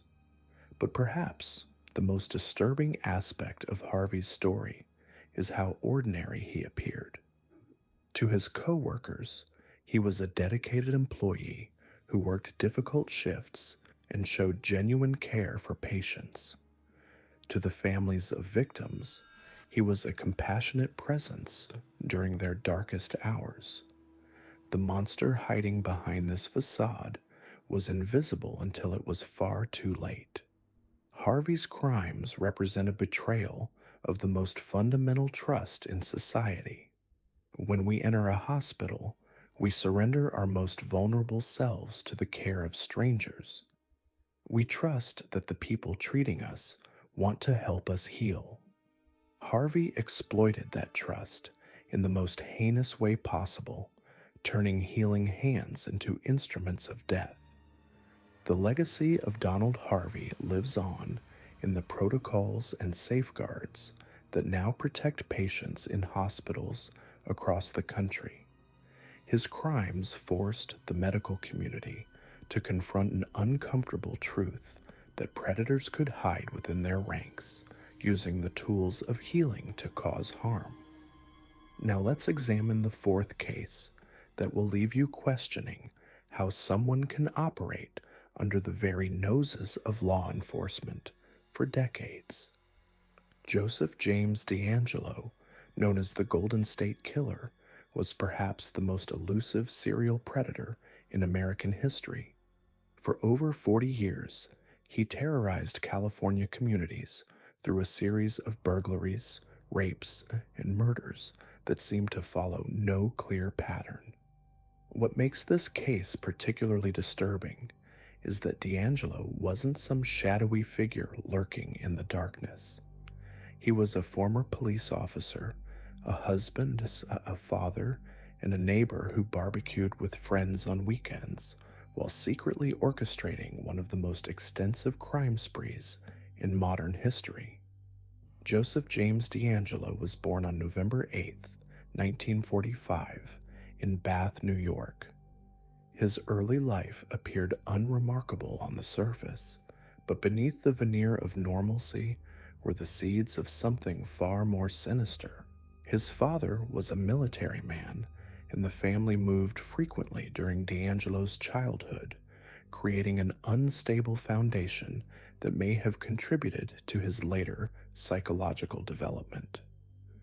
As a young man, DeAngelo served in the Navy during the Vietnam War, stationed on ships rather than seeing ground combat.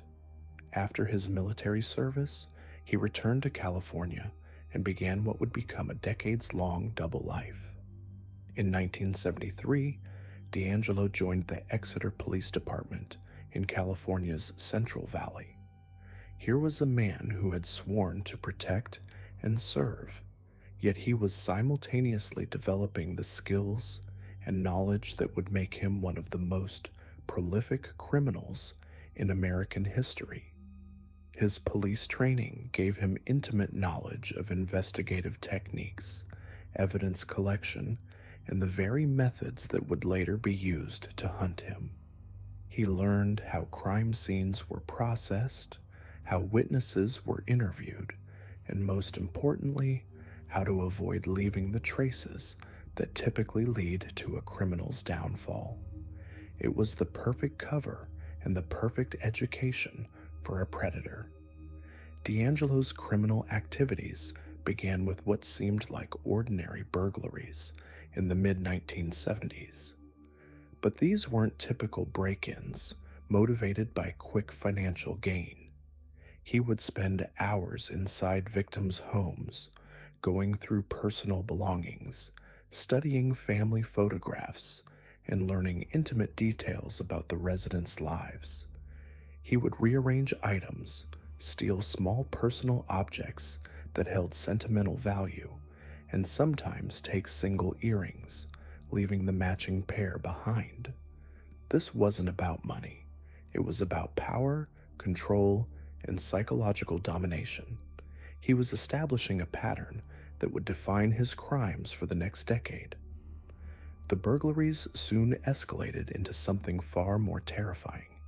In June 1976, an intruder broke into a home in Rancho Cordova and sexually assaulted a woman while her boyfriend was tied up in another room. The attack was methodical and cruel, with the perpetrator demonstrating an intimate knowledge of the victim's routines and home layout. This marked the beginning of what would become known as the East Area Rapist series. Over the next 5 years, this predator would commit at least 50 rapes across Northern California, each attack more brazen and terrifying than the last. What made these attacks so particularly horrifying was the level of preparation and psychological torture involved. D'Angelo would often break into homes weeks or months before an attack, learning the layout, studying the victims' schedules, and sometimes even calling them to make threatening statements. He would cut phone lines, disable outdoor lighting, and remove window screens to create multiple escape routes. During the assaults, he would bind his victims with shoelaces that he brought with him, force them to lie face down, and place dishes on their backs, threatening to kill them if he heard the dishes move. The level of planning and the sadistic psychological elements revealed a criminal mind operating at a sophisticated and deeply disturbing level. The geographic pattern of the attacks showed a predator who was highly mobile and familiar with multiple communities across Northern California. He struck in Sacramento, Contra Costa County, San Joaquin County, and Alameda County, always seeming to know exactly when to disappear before law enforcement could close in. What investigators didn't realize at the time was that D'Angelo's police background gave him access to information about ongoing investigations. He could monitor police communications, knew when task forces were being formed, and understood exactly how to stay one step ahead of the very colleagues who were hunting him. In 1979, the attacks suddenly stopped in Northern California, leading investigators to believe the East Area Rapist had either been arrested for other crimes, moved away, or died. But D'Angelo had simply shifted his hunting grounds. He moved to Southern California and began working as a police officer in Auburn, California, while simultaneously launching a new phase of his criminal career. The East Area Rapist had evolved into something even more dangerous, the original Night Stalker, a killer who would terrorize Southern California communities for the next 6 years. The first confirmed murder attributed to the original Night Stalker occurred in December 1979 in Goleta, near Santa Barbara. Dr. Robert Offerman and Alexandria Manning were found shot to death in Offerman's condominium. The crime scene showed the same meticulous planning and intimate knowledge of the victim's routines that had characterized the earlier rapes. D'Angelo had been watching them, learning their patterns, and waiting for the perfect moment to strike. This marked a terrifying escalation from sexual assault to murder, though investigators wouldn't connect these crimes to the East Area Rapist for many years. Between 1979 and 1986, the original Night Stalker would kill at least 10 more people across Southern California. The victims were often couples, attacked in their homes during the night. The killer would bind them, separate them, and subject them to hours of psychological torture before killing them execution style. In some cases, He would spend hours in the victims' homes after the murders, eating their food, drinking their beer, and going through their personal belongings with the same methodical thoroughness that had characterized his earlier burglaries. The investigation into these crimes was hampered by jurisdictional issues and the lack of advanced forensic technology. Different agencies were investigating different crime series without realizing they were all connected to the same perpetrator. The East Area rapist cases were handled by Northern California agencies, while the original Night Stalker murders were investigated by Southern California departments. It would be decades before DNA evidence would conclusively link all these crimes to a single individual. Meanwhile, D'Angelo continued his police career, receiving commendations and maintaining the facade of a dedicated law enforcement officer. His colleagues described him as competent but unremarkable, someone who did his job without drawing attention to himself. He married and started a family, living what appeared to be a completely normal suburban life. His wife and children had no idea that the man they lived with was responsible for terrorizing entire communities across California. This ability to compartmentalize his life and maintain such an elaborate deception for decades speaks to a level of psychological sophistication that defies easy explanation. The original Night Stalker crimes stopped abruptly in 1986, once again leaving investigators to wonder whether their suspect had died, been imprisoned, or simply moved away. In reality, D'Angelo had simply decided to stop, perhaps recognizing that advancing forensic technology was making it increasingly difficult to avoid detection. He retired from his police career and settled into what appeared to be a quiet life in Sacramento County, working various jobs and maintaining the persona of an ordinary retiree. For the next 30 years, D'Angelo lived in plain sight while investigators continued to work the cold cases he had left behind. The development of DNA technology in the 1990s allowed investigators to connect the various crime series and confirm that the East Area rapist and the original Night Stalker were the same person. They now knew they were looking for a single perpetrator responsible for at least 13 murders, 50 rapes, and over 100 burglaries.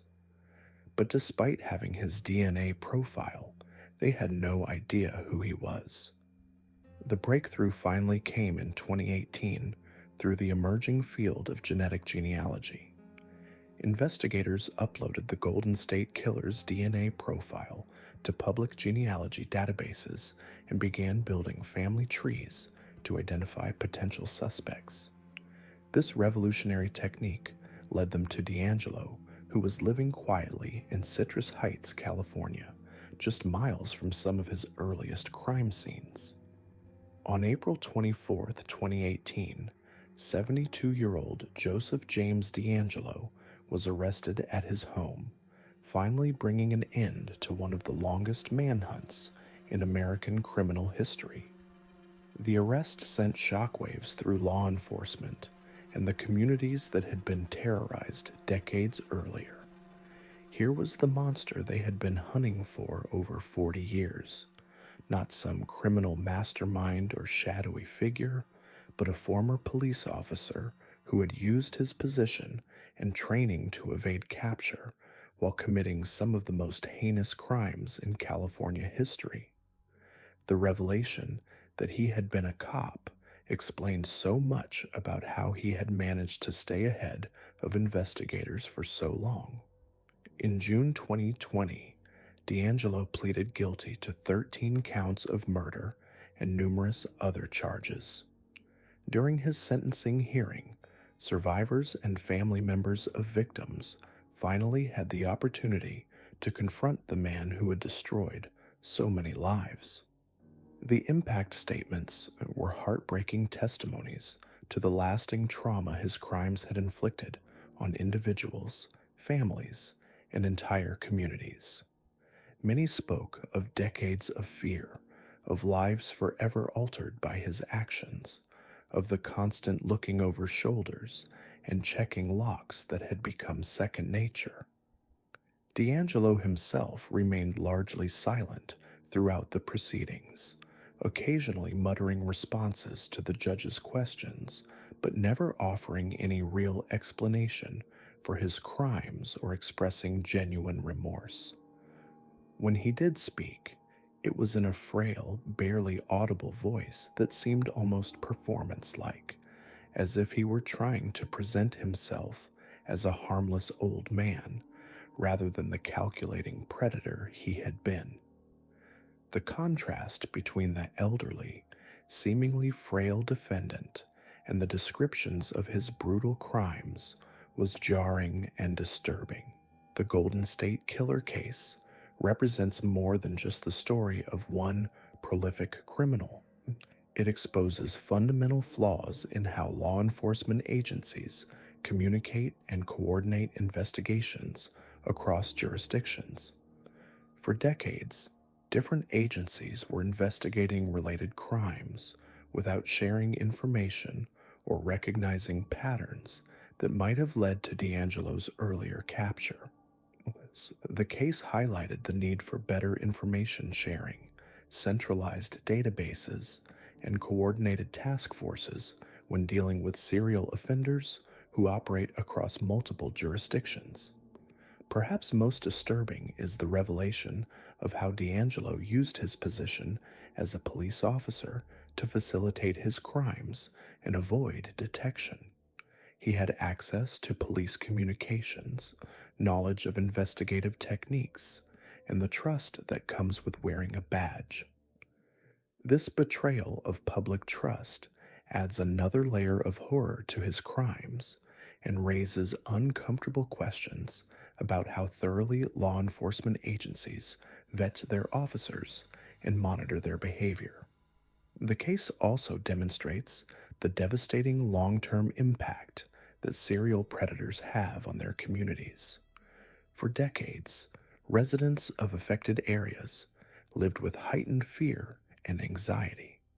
People changed their daily routines, installed security systems, and never felt completely safe in their own homes. The psychological impact extended far beyond the direct victims to encompass entire communities that lived under the shadow of an unknown predator. D'Angelo's ability to maintain his double life for so many years challenges our assumptions about how criminals behave and appear. He wasn't the stereotypical loner or obvious misfit that people might expect a serial killer to be. He was married, had children, held steady employment, and participated in community activities. This normalcy was perhaps his greatest weapon, allowing him to hide in plain sight while investigators searched for someone who fit their preconceived notions of what a serial predator should look like. The resolution of the Golden State Killer case through genetic genealogy has opened new possibilities for solving other cold cases, but it has also raised important questions about privacy and the use of DNA databases. The technique that led to D'Angelo's capture relies on people voluntarily submitting their DNA to genealogy services, creating family trees that can be used to identify suspects. While this technology offers hope for solving other cases, it also raises concerns about genetic privacy and the potential for misuse of this powerful investigative tool. Today, Joseph James D'Angelo is serving multiple life sentences without the possibility of parole, finally paying for crimes that terrorized California for over a decade. But his capture, while providing closure for many victims and their families, cannot undo the decades of trauma and fear his actions caused. As we reach the end of this journey through the darkest corners of human nature, we're left with uncomfortable truths that society would rather forget. These 5 killers, Darren Dion Van, Charlie Chopoff, Donald Harvey, the Rainbow Maniac, and Joseph James D'Angelo, weren't mythical monsters. They were products of our world, shaped by the very systems meant to protect us, enabled by the blind spots we collectively choose to ignore. What makes these cases so deeply disturbing isn't just the brutality of their crimes, but how easily they operated within plain sight. Harvey wore the uniform of a caregiver while systematically poisoning patients for 17 years.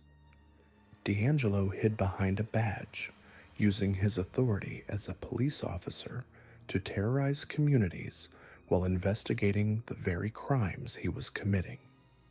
Van exploited society's indifference toward marginalized women, knowing their disappearances would barely register. The Rainbow Maniac targeted a community already facing persecution, understanding that hate would provide him cover. Charlie Chopoff preyed on children whose lives were deemed less valuable by a society that looked the other way. These aren't isolated incidents of individual evil. They represent systemic failures that continue to this day. How many Donald Harveys are working in understaffed hospitals right now, where overworked staff don't have time to notice patterns?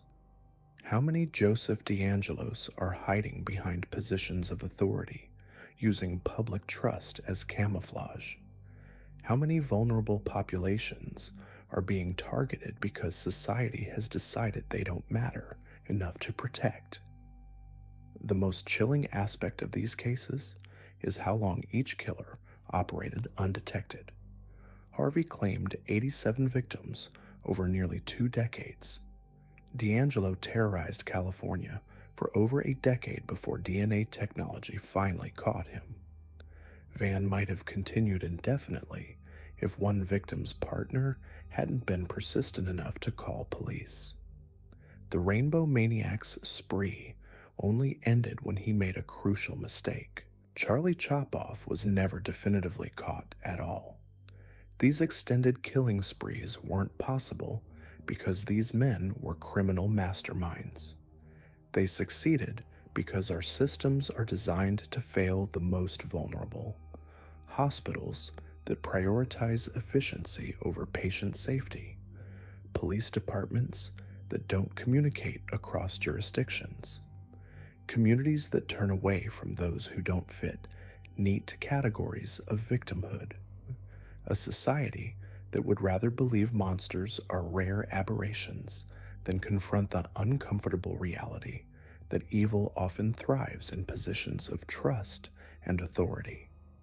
The institutions we depend on for safety, hospitals, police departments, social services, became hunting grounds for predators who understood how to exploit their weaknesses. Harvey knew that hospital deaths rarely triggered suspicion, especially among elderly patients. D'Angelo understood that scattered jurisdictions wouldn't connect his crimes. Van recognized that sex workers and drug users were considered disposable by law enforcement. Each killer found the cracks in our systems and crawled inside them. Perhaps most disturbing is how these killers were often aided by the very prejudices that define our society. The Rainbow Maniac exploited homophobia, knowing that crimes against gay men would receive less attention and resources. Charlie Chopoff targeted children from minority communities where police response was historically inadequate. Van preyed on black women involved in prostitution, understanding that their lives were considered less valuable. These weren't random target selections. They were calculated choices based on societal blind spots. The psychological profiles of these killers reveal another uncomfortable truth. They weren't born monsters. Harvey's childhood was marked by abuse and neglect. D'Angelo came from a broken home with an alcoholic father. Van experienced trauma and instability from an early age. While these backgrounds don't excuse their crimes, they highlight how our failure to protect children creates the very monsters we later fear. The cycle of violence perpetuates itself when we refuse to address its root causes. What's equally disturbing is how normal these killers appear to those around them. D'Angelo was a police officer and father. Harvey was described as caring and compassionate by colleagues. Van seemed like just another struggling man to his neighbors. The banality of evil is perhaps its most frightening aspect. The realization that the person sitting next to you on the bus, serving your food, or patrolling your neighborhood might be harboring the darkest impulses imaginable. These cases also expose the mythology we've built around serial killers. Popular culture portrays them as brilliant psychopaths playing elaborate games with law enforcement. The reality is far more mundane and therefore more terrifying. Most of these killers weren't caught through brilliant detective work. They were caught through luck, mistakes, or advances in technology. Harvey was only discovered when one victim's autopsy revealed cyanide. D'Angelo was caught through genealogical DNA matching decades after his crimes. Van was identified through a simple phone number trace. The technological advances that finally caught some of these killers also raised disturbing questions about how many others remain free. DNA databases, computer algorithms, and advanced forensics have solved cold cases that seemed impossible just decades ago. But these tools are only as effective as the systems that deploy them. Underfunded police departments, overwhelmed forensic labs, and jurisdictional boundaries still create opportunities for killers to operate undetected. The victims of these crimes deserve more than just to be remembered as statistics in someone else's horror story. They were people with hopes, dreams, families, and futures that were stolen from them. The sex workers killed by Van were daughters and mothers trying to survive in a world that offered them few options. The patients murdered by Harvey trusted him with their lives in their most vulnerable moments. The children targeted by Charlie Chopoff were just playing and running errands like any other kids. The gay men killed by the Rainbow Maniac were living their lives in communities that were supposed to be safe spaces. Their deaths were not inevitable tragedies. They were preventable failures of systems and societies that could have protected them but chose not to. Every missed red flag, every ignored report, every time someone looked the other way represented a choice that prioritized comfort and convenience over human life. The legacy of these killers extends far beyond their immediate victims. Entire communities were traumatized, families destroyed, and trust in institutions shattered. The ripple effects of their crimes continue to spread through generations. Children who grew up afraid to walk alone, families who never found closure, communities that learned they couldn't depend on those sworn to protect them. But perhaps the most important lesson from these cases is that evil succeeds when good people choose to look away. Every time we dismiss someone's concerns about a missing person, every time we accept that certain people are more disposable than others, Every time we allow institutions to prioritize their own interests over public safety, we create opportunities for predators to operate. The uncomfortable truth is that we are all complicit in creating the conditions that allow killers like these to thrive. Our indifference toward the homeless, our prejudice against sex workers, our willingness to trust authority without question, our tendency to blame victims rather than examine systems, all of these attitudes provide cover for those who would do harm. These 5 killers you've never heard of represent just the tip of the iceberg. For every Harvey, D'Angelo, or Vaughn who was eventually caught, how many others are still out there? How many are working in hospitals, schools, or government agencies right now? How many are targeting the vulnerable populations we continue to ignore? The real horror isn't that monsters exist.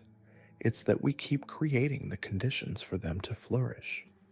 Until we confront the systemic inequalities, institutional failures, and societal prejudices that enable predators to operate with impunity, we will continue to produce new killers while failing to catch the ones already among us. The darkness revealed in these cases isn't an aberration. It's a mirror reflecting the worst aspects of our society back at us. The question isn't whether there are more killers like these still out there.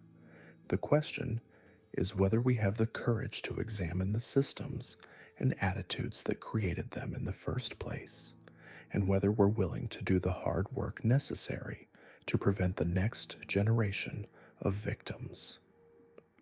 Evil doesn't announce itself with dramatic flourishes or obvious warning signs.